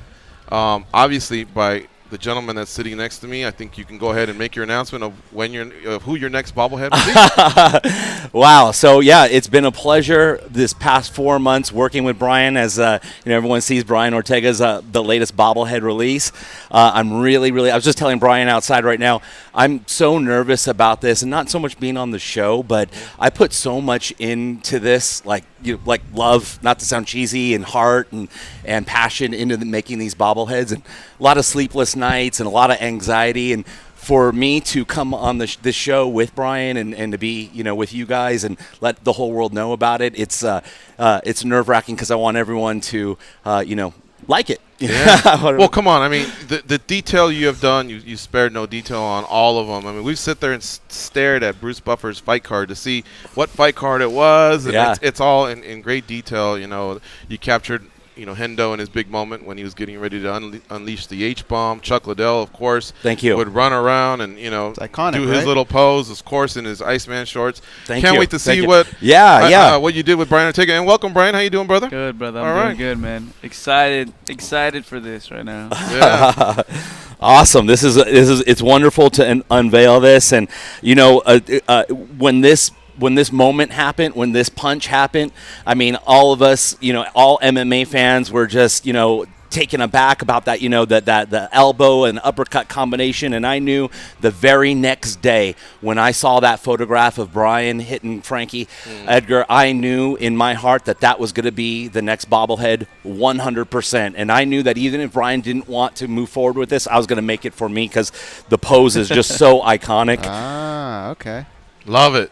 Caught the braids. The braids. That was what shocked me. The details on the braids, how really, how they really got down with this, man. Because that was hard for Homegirl to do on my hair, let alone do it on the bobblehead. Awesome. That's something shit. different. You ain't playing. I was just looking at the bigger braids. No, that's the legit design and braid pattern that was on my head. The same amount when I fought Frankie. Yeah, absolutely. And that's when I made history, man. That was when history was made in the UFC. It's the first time that Frankie Edgar has ever been finished.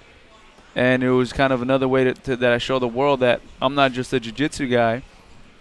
I can knock you out as well. So you're a bad motherfucker guy.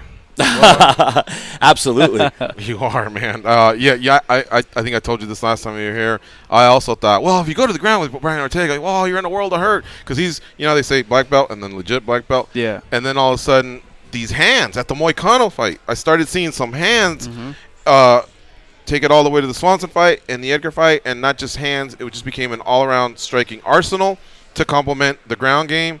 You're a beast. Thank you, man. I mean, what's higher than a beast? There is nothing higher than a beast. You start doing legendary things and you become a legend, but you're a beast. Thank you, bro. That's the goal, man. That was always the goal, to just keep shocking the world, keep training hard. And, I mean, and it's working, Mm-hmm. We're making things happen. We're making moves happen right now. We got these bobbleheads going on. This is something like, when I was a kid, you only see like people who make it have bobbleheads, So like now, I feel like I made it. I was just gonna ask you that. Making it. When you started going to Gracie Torrance, you just wanted to learn how to defend yourself and stay in shape but did you ever imagine something like this? You could get to this level. You're going to be headlining one of these big pay-per-views pretty soon. They got the fight back together at UFC 231 in Toronto. We're the main event. But check that out, man. I know. We sat down at King's Hawaiian. I remember this. It was King's Hawaiian's on Sepulveda in Torrance, and he brings out this it's not even color, it's just this whole white mold, and I was like, holy shoot. Like, yeah, Dave Manley don't play around. But I was like, this is me in a bobble. It's like you never think you're gonna be a bobblehead, right? And everyone's like, oh, no way, you're a bobblehead, and then until you see it, and then when it got finished, then you're really like, holy, I can't cuss, no. Yeah. I was like, holy shit, man, this thing looks fucking dope. Mm-hmm. I was like, this is just amazing. And then he showed me the final one, and he told me how everyone's different because every single one gets painted by hand. It's not a factory. It's nothing. They get it painted by hand. So, I mean, he really took the time to work on this and make it happen. And for me as a fighter, it just feels great when you see things like these about yourself on moments that really happened, that made history. And to put this out like that for fans to have and enjoy, I'm really happy and blessed. You okay with the guns and the shoulders? Yeah, man. Hell yeah. Oh, yeah. Oh, yeah. You look better than actually look in person. One thing, that's the best thing about making your own toy. One thing about the bobbleheads is, a lot of people know that I work with the fighter from A to Z every step of the way, and that means the anatomy, the hair. Speaking on the braids and the hair, I was trying to do the braids in my interpretation of the braids and the bobblehead, but I kept messing up. It just wasn't coming out right, and so I told Brian, you know what, man?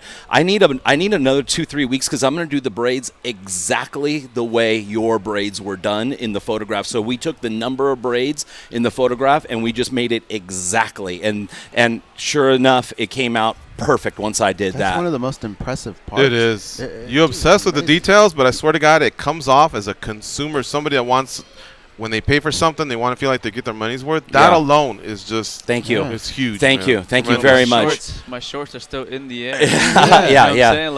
Yeah. Brian, where are you going to keep this? Thank you. This? Yeah, like in your house, where does it sit? No, it can't sit nowhere around because I'm just afraid of someone to break it.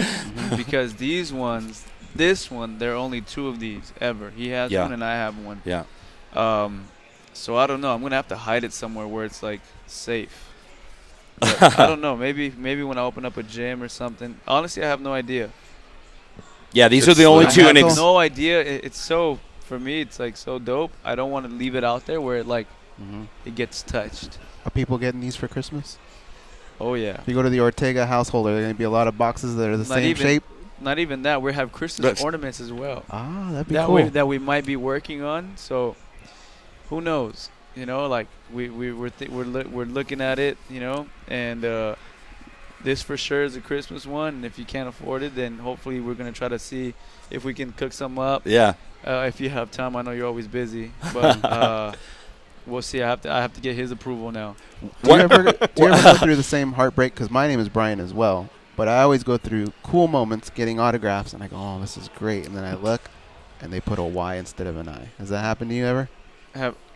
What do you mean? A Y instead of an I? No, people misspell my name? Yeah, that shit happens to me never? Oh my God, I get that all the time, man. In school, yeah. But now, no. That's funny. I have like a Stone Cold Steve Austin, Keyshawn Johnson. He spelled my name Brain. He didn't even come close. Dude, how you like this? We came out with a shirt, and the last shirt, actually, the one for Holloway, and it says Brain, T-City, Ortega. Reebok? No. Ours, our black belt surfing ones. Okay. Yeah, it was just funny because it has a huge typo on the side hit, and I was like, classic. Oh, my God. One thing I wanted to mention, though, really quick, if we could sneak it in, is besides the bobblehead that I made with Brian, I did another kind of passion project with Brian, and it's the commercial that we made. So a lot of people don't know this about me, but I've been a photographer my whole life since I was 4 or 5 years old. And so I hit Brian up on this idea for the commercial because every fighter I release, I do like a little funny commercial, 30-second, low-budget thing. And I told Brian, hey, I have this idea. It's a little outside the box. Since you are involved in so many activities, you have so many passions that you do in hobbies, how about I just kind of follow you around for a couple days and shoot what you do and do some photographs of it? And he was like, absolutely, that sounds like a great idea. So we did, and I took these wonderful photographs of Brian and I put them in a collage, and that's going to be the commercial. But they're very different, these photos. They're of Brian doing things that you don't normally see Brian do, like the lifestyle. Yeah. Just follow me for 2 days on what I do. So like woke up, go surfing, and other stuff that you'll see in the commercial. But shopping for crisp white T-shirts at your favorite spot? Oh, you already know, man. You already know, man. Them fresh white pro clubs or shakas.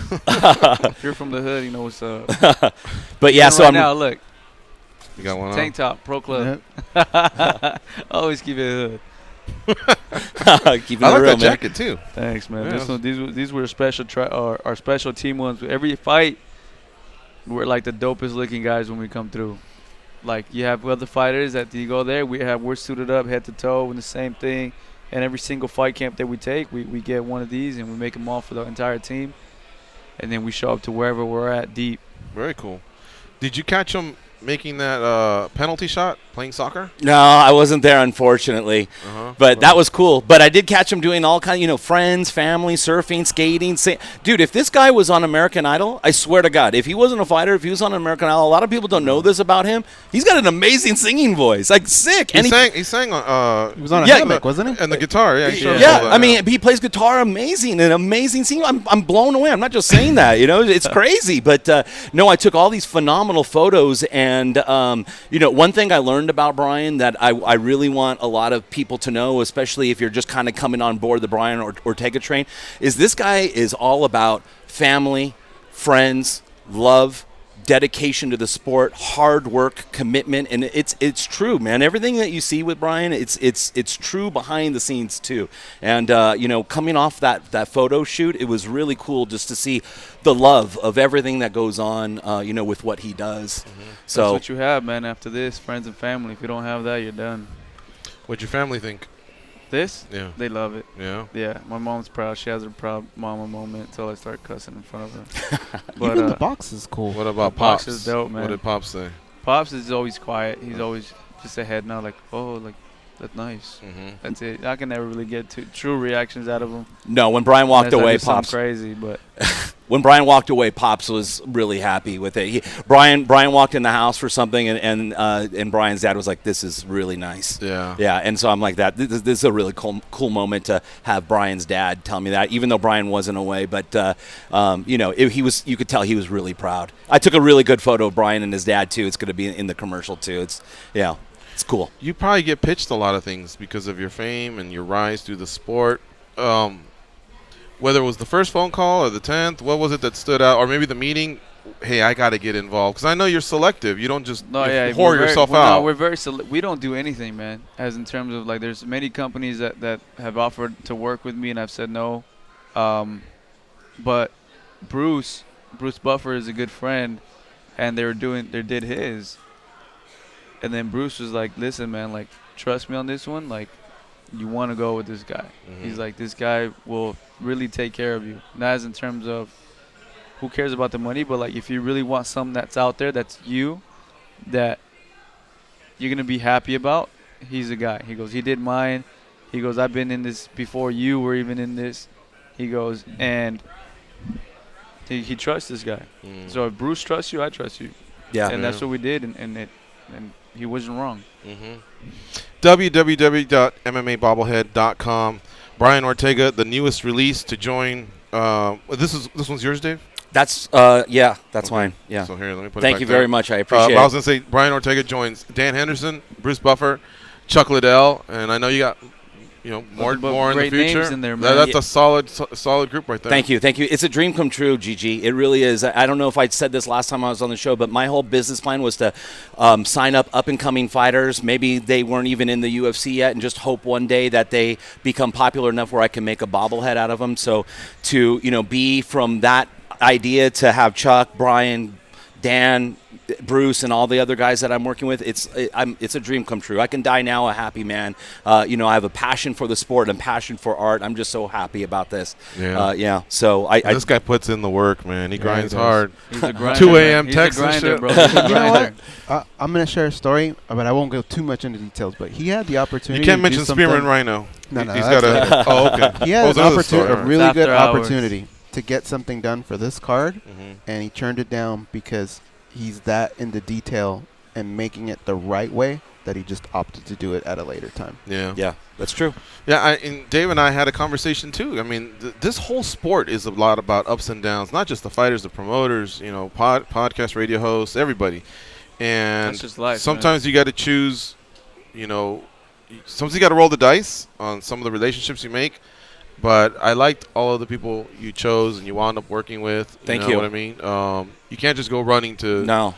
It's purposeful too, Gigi. There's certain stars that are stars for certain reasons, but then there's other people that are stars, but yet they still maintain being a good person. Yes. You know what I mean? Yeah. And I like that you've kind of stayed at that. That's level awesome without that you putting other recognize names out that. You know what, Gigi, to be honest with you, I'm a big fan of all these guys, and that's first and foremost for me. You know, being a good person in life, it's hard. Mm-hmm. And it takes a lot more work to be a good person, I think, you know. Mm-hmm. And to be an elite athlete like this with millions of fans and be a good person, be good to your fans, all that stuff, you know, I recognize that, and you know, I want to honor these people by doing, you know, a great job too. So, yeah. Did you choose the moment before you chose Brian, or had you already chosen Brian and then the moment came? No. With Edgar. No, I was watching the fight, UFC 222, alone at a local bar, and I was really looking forward to the fight. I've been a fan of Brian since that Tavares war a few years ago, and I knew that this was Brian's biggest test. I was, you know, really looking forward to this fight, probably more than any other fight. When that punch happened, when that combination happened, that punch happened, like I said, I knew right then and there Brian was going to be next. Whether he was on board or not, I was going to, because I've made quite a few. Yeah, I didn't really have a choice. I've made quite a few where the fighters either said no or, well, they just said no. And I just made them for myself. And I said, you know what, even though I'm kind of beyond that now, this moment, and I'm such a big fan of Brian. This moment I want to memorialize, even if it's just for me. And hopefully he'll say yes. So I reached out, and he did say yes. And so that's how it went down. Mm-hmm. Yeah, it was the moment. It was that moment. It was that punch. It was dope, man. Yeah, because we had other ideas, you know. I wanted to make one maybe like with a gi on or something different. And then he just had this uppercut in mind, and he wouldn't let it go. And then when I seen the full thing, he didn't even give me a choice. Not really a choice, but like he just presented the mold right there, and I was like, all right, done. Yeah. It's like, let's not even forget the gi. Sometimes you got to trust the artist, right? Fuck that. Like, let's do that one. And he's like, wait, that's just an empty canvas. Wait till you see it, like when we do it all up. Mm-hmm. And then they did it all up. And then when they did it all up, we fixed a couple more details. And then this is it, man. This is the final product. And it's here. And by the way, did I read that right? Had these two guys not made weight, you would have stepped up? Yeah. McGregor and Khabib. I read that in the morning. I was like, what? Mm-hmm. Wow, okay. Yeah. Were you really that shocked? It was Brian Ortega. Well, no, hold on. Well, everyone's shocked because of the last time I didn't take no fight on short notice. Right, but you had offered for some other fights, so you built up some equity where it's easy to believe. It wasn't even that. But I thought that's a whole nother issue with that fucking clown, but yeah. Yeah. I just thought you were so laser focused on Holloway that's what I'm laser focused on the belt. Okay. At this point, you know? And now with this fight happen, we have it where if Max shows up or doesn't show up, I'm going to fight for the featherweight no matter what. And this is the first time I'm letting it out right now. Oh, that's written language in the contract. Yeah. Okay. It's it. It's in the contract. Everything's done. I will fight for the featherweight belt with or without him. So there's no more of me letting the fans down. If he pulls down 1 day notice, 3 hours notice, doesn't matter. I'm going to show up there. I'm going to fight. And it's going to be for the featherweight belt. And it's going to be a main event. So you already know on December, the belt is your prize. December 8th, that's the goal. What did I say? December? Yeah, okay. December 8th. Or December 8th. In Toronto. Yeah, okay. UFC 231, yeah. Toronto. Mm-hmm. And can I just interject one thing? Yeah, of course. And he's going to be champion. Bottom line. No one's going to beat this guy. You going or? Maybe. Be able to get out there? Maybe. We'll see. Canada's tough to get into. Those warrants, you know. So I wasn't the sure. homies can't get in there right now, man. Bro, I shouldn't have said that comment. They sent me all kinds of things. Like, now I have to sign my record away. Got to show them everything I went to jail for. I'm like, fuck. I think he said it on the show, too, right? I think so. Yeah, I was like, damn. This legit, man. They sent us all these kind of things. Now they want my record. record. They don't mess around. Yeah. Yeah. I'm like, fuck. Well, you always seem to keep your answers real, though. Yeah. So how can I mean, if it came to you and it came out of you, that's just you, you know. And sometimes you just live with the consequences of what we say and your actions. But for the most part, you've been a stand-up guy in our sport. I learned that when I got you when you were here one time, and I think I was trying to lead you down the way of not necessarily smack talk, trash talk, but just the call out thing. And you said that's just not my thing. No. And I told Goes, I was like, he's an awesome fighter, but I wonder if that'll slow him down from the trajectory of what. The superstars or whatever. And then it does months later, you proved to me that it didn't, because you're handling your business and, to talk about everything you do with the kids and stuff like that.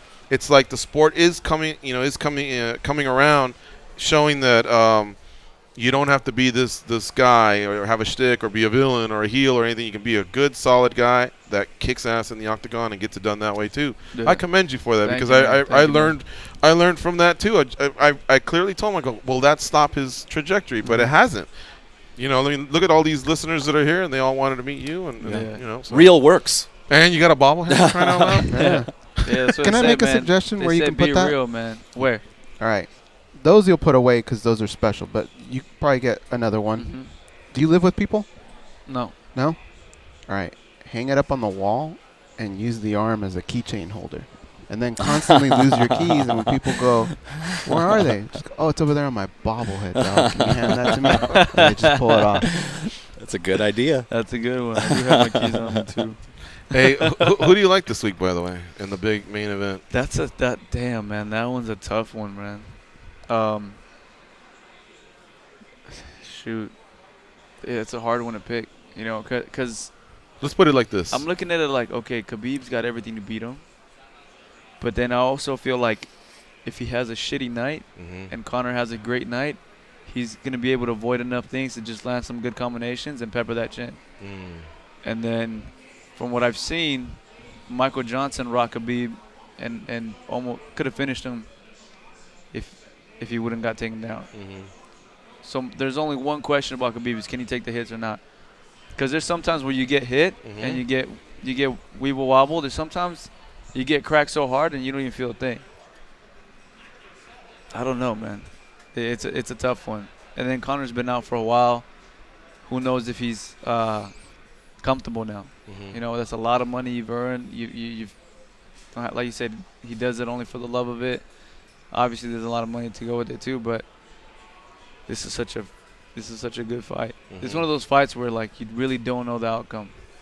You can't really say. There's some fights where you go, oh, that guy's gonna lose, and then the only way he could win is if he shocks the world. But this was one of those ones that's pretty evenly matched. One's great at the feet, shitty on the ground. One's not that great on the stand-up, and he's great at the ground. It's a perfect. I feel it's a beautiful matchup between grappler and striker. Are you a fan of the Rocky series of movies? Are you too young for those? I never really watched them. Yeah. In the Rocky series, I always appreciated how hungry Rocky was before he got his money. And then when he did have his money and Clubber Lang was chasing him, which was Mr. T. Rocky 3. Rocky 3. There was always a storyline where within it, even though the guys that had money, whether it was Apollo Creed or Rocky Balboa, they had to come to realization, I'm not as hungry as I was when I was chasing the title, when I was chasing the money. You know what I mean? When you got the money, are you waking up every time at 6 a.m. like you used to get your running in, or are you skipping it a time or two? Whereas the young hungry lions, they ain't skipping shit. You know what I mean? Yeah. All they got, they're the ones that got your picture on the fridge. You know, and that's the target. That's the bullseye. And I'm wondering, does Conor still have that or not? Yeah, because Khabib has it. That's the scary part. Khabib has it, and he's ready and determined to shut this guy the fuck up. And this guy, and Conor's like, he's ready to pull a Conor, you know, shock the world again, you know, and just prove that, and just. He does rise to the occasion. He does, you know what I'm saying? That's for sure. He always does this, and you kind of doubt him, and then you're like, okay, well, he pulled it off again. I didn't think he could beat Aldo, and I didn't think he could beat Alvarez. Aldo because of Aldo's speed and how great he was. Especially Alvarez because I thought, can he really go up to 55 and mix it up with those guys? You know, because 10 pounds. I mean, I have to see it first, and he didn't have like, oh, this contender, that contender championship. It was just champion to champion. 170. Yeah. Well, I mean, kind of. Yeah. 170 is 170. Yeah. He fought another 55er at 70. He weighed in at 68. I don't think he could consistently be a 70 performer. No. I mean, he was down to go for it one time. Even if it's for one time, yeah. 65, though, we'll see. That might make a little bit of a difference. Brian, how many fights you got left at 45? I know you want to be a world champion and probably defend it. I don't know. I'll be honest with All you. the fighters are being very honest about how much these weight cuts just do to your body. And, you know. I've been active. And we're listening. Trust me. We want to change a few things. I've been really active for this last year. So my weight has stayed pretty good, as in terms of I know not to get. I used to walk around 185, and then go down to 45. Yeah, it was brutal. And then because I stay active, I didn't have time to go and eat every fucking day like I used to do. I used to go and eat every single day and eat like Jack in the Box for breakfast and then all kinds of things for lunch. Did you get that extreme sausage sandwich? Bro, or, I get it. No, I get the my, tacos? I or tell you my menu right here. Spicy chicken sandwich. I have passion for that one's a good one. Spicy chicken sandwich, cheese no mayo, 7 stuffed jalapeno poppers, 3 egg rolls, 4 tacos. Come on, man. And an Oreo cookie shake. What? Come on. That's for pretty, breakfast? That's pretty gangster. That's the meal. Jesus. Mine used to be the sourdough jack. The sourdough jack was with good the for curly a while. fries. With the curly fries. 2 tacos and a breakfast jack. I know it doesn't make sense. No, it does. And then either a shake or just a Dr. Pepper. I'm a deep Yeah. But Dr. Pepper, it has to be Dr. Pepper, root beer, or a shake. this big belly finally said, "Orale!" Like, I can't break the food down like a young dude like you. He can actually get through all that food. I just can't have that much food because my body just doesn't break it down like it used to. So I eliminated the breakfast Bro, jack. the egg rolls are pretty bomb, bro. Yeah, try with the sweet sour sauce. Yeah, but Gigi, what this guy does just for fun. I mean, it would break you and I. I mean, we would be out for 2 days He burns exhausted. 5,000. How many calories do you really burn? Have you ever I have seen no that? idea. I never put Surfing, nothing. working out. Surfing, running, working out, hanging out. My whole thing is always be nonstop. Like, don't stop. If I stop, it's because I'm napping. And that's it. Yeah. Okay. 3-hour workout in the morning, 3-hour workout at night. I mean, when we hung out, I think the workout end at 1 in the morning. Yeah. Yeah. I mean, and then and when he's sparring, it's like a fresh dude every round. You know, so Brian is in there the whole time, and there's 4 dudes popping in and out, and Brian's just taking care of business in there. Mm-hmm. It's incredible to watch. Absolutely nuts. Yeah, absolutely. UFC 231, by the way, already cemented with Brian Ortega and Max Holloway in Toronto, Canada. Brian will be challenging Max Holloway for the featherweight title. That's 145 pounds. All right, let's take one more break to get that out of the way, and then we'll cruise to the finish line. This is our last show of the week. Remember, MMA Junkie's got you covered all week. We got our writers in town, videographers, photographers, ready to bring you the best coverage in mixed martial arts. So keep it locked on MMA Junkie throughout the week. We'll be right back after these quick messages from our sponsors. I can't stop thinking about Jack in the Box. Me too.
That was kind of cringy, man.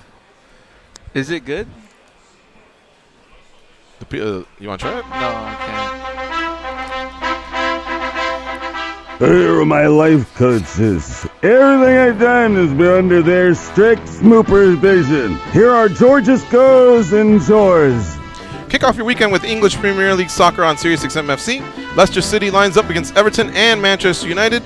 They meet Newcastle. Coverage begins tomorrow at 9:30 Eastern on SiriusXM FC 157 and streaming on your phone or at home on SiriusXM connected devices and speakers. Joined in the studio by Brian Ortega, UFC featherweight. He'll be fighting for the featherweight title. He'll be challenging Max Holloway at UFC 231 in Toronto, Canada. Dave Manley from MMA Bobblehead is here as well. They just unveiled the fourth, I guess, model. We call them models, right? I call them models, bobbleheads. Model. I'm trying to call them bobbleheads. And it's Brian Ortega, and it's in fine detail. And just as we're getting close to the holidays, it would make a perfect gift. You want to jump on it, get to www.bobblehead.com, and you can check out the other ones. Extreme detail. I endorse it, honestly. I've seen a lot of people come through this sport, and they've had their versions of any type of dolls or models or figurines or whatever you want to call them, and these by far are the best, man. They're in great detail, and you can just tell that this artist pours his heart into it.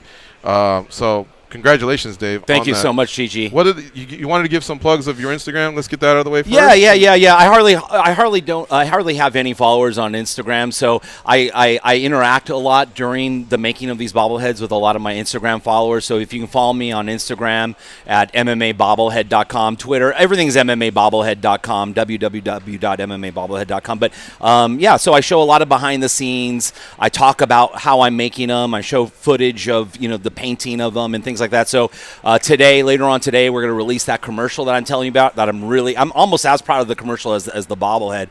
And I also have photos that Brian's never even seen before of us painting them, airbrushing them, sanding them all down, and all that stuff. So go to my Instagram page, check that out. Awesome. Let's do this daily debate question. We'll blast through these calls and get the hell out of here and get some Texas Day Brazil. Yeah. All right, here we go. The question for today is, after everything you've seen from UFC 229 Fight Week, is Conor McGregor inside Khabib Nurmagomedov's head? A simple yes or no, and if anything you want to add to it, go ahead. Goes? No. And not only no, I think it's the other way around. I think Khabib is in his head. Why is that? Because look how far he's had to take it with the comments that he's making. He's really stretching, trying to get to him, and he can't do it. He's panicking. All right. What do you think, Dave Manley? I agree with Goes. I say no. I think that Khabib is angry more than anything else. I think he's ready for the moment. And like Brian said, there may be some ring rust with Conor, but, Conor's a magical guy, but I don't think so, no. Brian Ortega, you've been a part of these press conferences. Does it work? Do you think Conor's working on Khabib? He's in his head. Yeah? Yeah, he's in his head. Khabib's got great just composure, and it's like because no matter how much sometimes people talk, I stay calm. So I kind of see it, and then you think about it, you're like, there's no way this guy can say all these things and not get to your head. Whether it affects your fight is different, but it's in your head and it's pissing you off, it is. I guarantee you, if there was no refs, no people around there, they would have fought. That means he's in his head. Yeah, I agree. I think Conor's been in everybody's head that he's ever fought. It's just to what degree and to what you will let it affect it. I think Khabib will be one of the ones on the lower side. I think Khabib and come fight night. Yeah, probably because Khabib after his workout, started asking about the McGregors and did the grandfather fight the English, or as an Englishman kill some. I mean, you don't need all that. You know what I mean? So I think for that moment, the cage got rattled, but. Walking off that press conference, I think he started the process of saying, man, that's that. You're just talking. We got to fight. He made his weight this morning. He was one of the first to weigh in, and now he's got 36 hours to rehydrate, and now the fight is on. So I just think the answer is always going to be yes with Conor. It's just not to the degree where it ruffled other people's feathers. It affects them exactly. It breaks their zen. Now, we were split. Brian and I said yes. Dave and Goes said no. And Junkie Nation said about the same thing. 55% said yes. 45% said no. We all read things differently. About to go vote yes right now. 1,153 votes is what came in. And I want to thank Junkie Nation, our readers and listeners, for participating. Let's blast through some calls and get the hell on out of here. Luke Thomas is following us, and they're already in the on-deck circle. What's up, Rolly from California? How you doing? Hey, what's up, guys? How you up? Guys doing today? Good, my man. Dispense with all that, though. Get to the point. What's up, bud? Hey, my question for Ortega. Hey, Ortega, I don't know if you remember me, but I actually met you in person. I met you at the Loma Mall in Torrance, man. And no shit, I was just there yesterday. Oh, really? Yeah. But my thing is, man. Hey, sorry. I felt like an. I'm sorry. Excuse my language, but I felt like an asshole because I know you're on the phone and I wanted to take a picture with you, and that's been bugging me for a while. I wanted to really apologize about that. No, it's good, bro. Yeah, bro. I'll hang up the fucking phone and take a photo. If most of my calls not even important. It was probably Dave Manley. you actually would have saved him, Rolly. All right, thanks, my man. Enjoy the fights this weekend. Brian from Boston, what's on your mind?